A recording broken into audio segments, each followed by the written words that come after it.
lines. Yeah, I mean, I feel like this is quite a hopeful time in that I see more cross-pollination between different communities. I think that the removal of, there's a clarity. There's certainly dangers, but I sense a clarity because Trump, for me, was a kind of distraction from the necessary conflict that needed to happen, which was essentially a civil war within the left.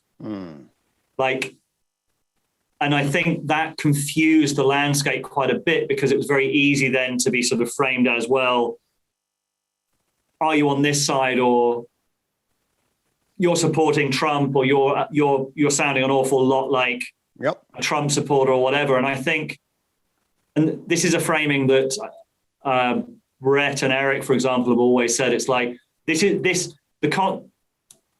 the real split is on the left. It's between people who realize the danger of extreme social justice ideology and those who don't.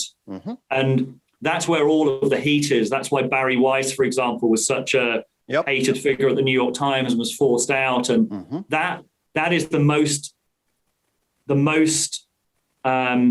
alive part of the culture war landscape right now, is actually there, because it's not really the conservatives versus the left. It's the people on the left who realize the danger, and they're the ones that are under they're the biggest threat to the kind of monolithic worldview of the extreme social justice types. I certainly felt that front and center.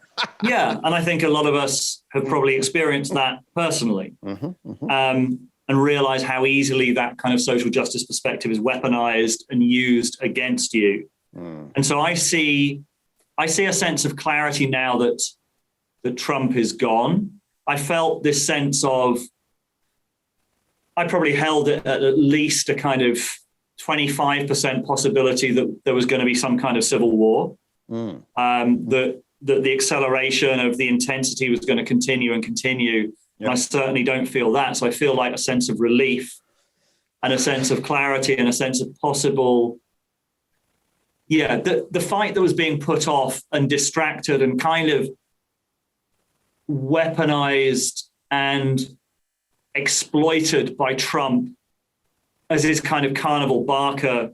Like Trump exploited the dislike that a lot of people had of the liberal worldview, that essentially was a kind of chancer.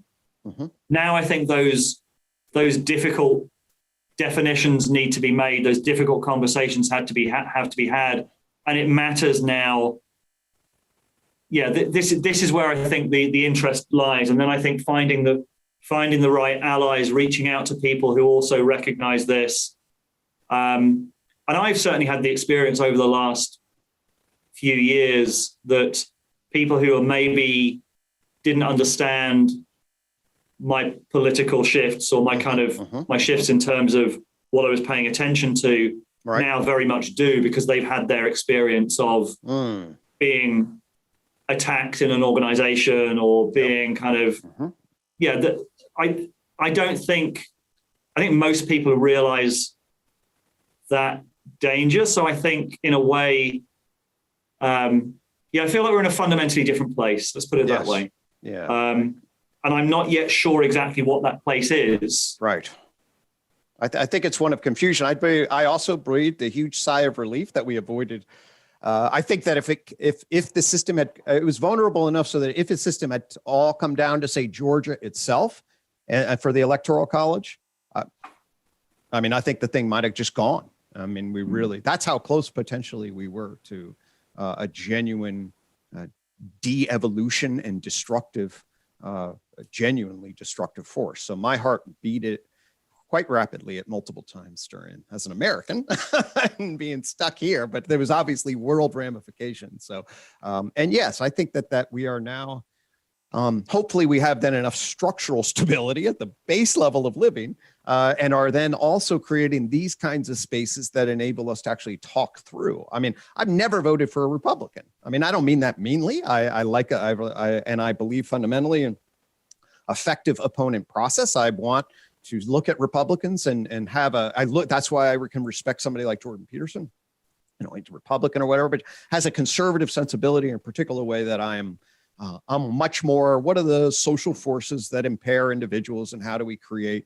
And I heard him talking, Brett, and he kind of got into some of the conversation about the dialectic between liberal and conservative sensibilities. And I very much appreciated that version of the conversation or aspect. And I believe that that's our task, right? Our task is, and that's why the Rebel Wisdom space is so beautiful, right? I mean, that is a space for us to come together, to dialogue, and then wonder about dialogos in relationship to what can we create together, the shared systems of understanding, the shared narratives, the shared sense making, that we're in this time between worlds, and we're now at a process to reconstitute the soul and spirit in the 21st century. I mean, that's what I hope for us to be.